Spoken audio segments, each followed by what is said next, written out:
ឈ្មោះវ៉ៃដាវីជាសិស្សអ្នកទី9ខនៃអនុវិទ្យាល័យសំពៅលួនថ្ងៃនេះខ្ញុំមកពិសោធន៍ទាក់ទងនឹងអេឡិចត្រូមេដែកនៅចំពោះទី4មេរៀនទី2មុខវិជ្ជារូបវិទ្យាមុននឹងយើងឈានទៅដល់ការពិសោធន៍យើងត្រូវស្វែងយល់តើអ្វីទៅជាអេឡិចត្រូមេដែកចឹងអេឡិចត្រូមេដែកគឺជាឧបករណ៍ទាំងឡាយណាដែលមានដែកសុទ្ធរួមដែកស្ពាយជាខ្សែចំណងដែលមានចរន្តឆ្លងកាត់សម្ភារៈដែលយើងត្រូវមានរួមមានចរន្តអគ្គិសនីឬចរន្តអគ្គិសនីដែលជាថ្មប៉ៅឬអាគុយនិងបន្ទាប់ទៀតយើងត្រូវមានជាមួយនឹងស្នូលដែលជាបន្ទាត់ដែកឬនីកូលបន្ទាប់ទៀតយើងត្រូវមានជាមួយនឹងរបំហ្នឹងឲ្យយើងអាចប្រើជាមួយនឹងខ្សែស្ពាន់ដែលវាអាចឲ្យចរន្តហ្នឹងឆ្លងកាត់វាបានហើយឧបករណ៍បន្ទាប់ទៀតគឺមានជាមួយនឹង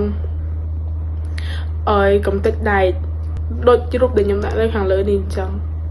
កម្លាំងឆក់ទាញដែលអេឡិចត្រូមេដែកអាស្រ័យនឹងអាតង់ស៊ីតេចរន្តអគ្គិសនី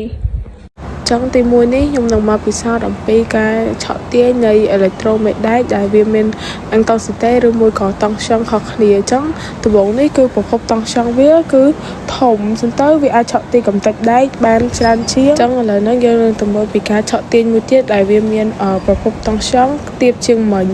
ចឹងយើងចាប់ផ្ដើមសង្កេតមើលទាំងអស់គ្នាថាការឆក់ទាញវាខ្លាំងឬមួយក៏ខ្សោយជាងការឆក់ទាញមុននឹងអញ្ចឹងខ្ញុំនឹងដាក់វាឲ្យឆក់អញ្ចឹងយើងសង្កេតឃើញថាការឆក់របស់វាគឺរាងខ្សោយជាងថ្មប៉ិលមុននឹងអាស្រ័យដោយចំនួនស្ពាយចឹងនេះគឺជា solenoid ដែលវាមានចំនួនស្ពាយខុសៗគ្នាចឹងខ្ញុំក៏បានចាប់ផ្ដើមយកជាមួយនឹង solenoid ដែលមានស្ពាយច្រើនជាងគេយកមកតចឹងអ្នកគ្នាអាចសង្កេតមើលបានថាឲ្យកម្លាំងឆក់ទាញរបស់វាគឺខ្លាំងដោយសារតែចំនួនស្ពាយរបស់វាច្រើនឥឡូវយើងនឹងទៅមើលជាមួយនឹង solenoid ទី2ដែលវាមានចំនួនស្ពាយច្រើនដែរប៉ុន្តែតិចជាងអាដំបូងបន្តិចចឹងកម្លាំងឆក់ទាញវាក៏រៀងខ្លាំងដែរប៉ុន្តែខ្សោយជាងអាមុនបន្តិចហើយនេះគឺជា solenoid ចុងក្រោយដែលមានចំនួនស្ពាយតិចជាងគេប៉ុន្តែវានៅតែឆក់ដដែលគ្រាន់តែកម្លាំងឆក់របស់វាតិចជាងអាមុនអាស្រ័យដោយទីតាំងពូ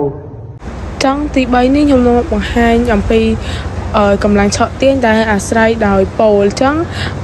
នៅប៉ូលខាងចុងនេះគឺអាចឆក់ទាញបានប៉ុន្តែនៅកណ្ដាលនេះគឺអាចឆក់បានដោយសារវាជាតំបន់នើត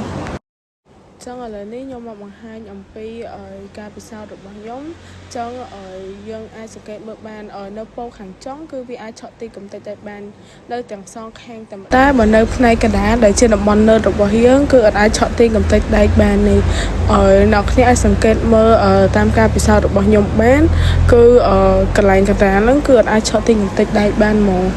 ចឹងដើម្បីឲ្យកម្លាំងឆក់ទាញរបស់យើងកាន់តែខ្លាំងក៏វាអាស្រ័យទៅលើទីតាំងរបស់ប៉ូលដែរចុងក្រោយខ្ញុំសូមអរគុណនិងជម្រាបលាលោកគ្រូ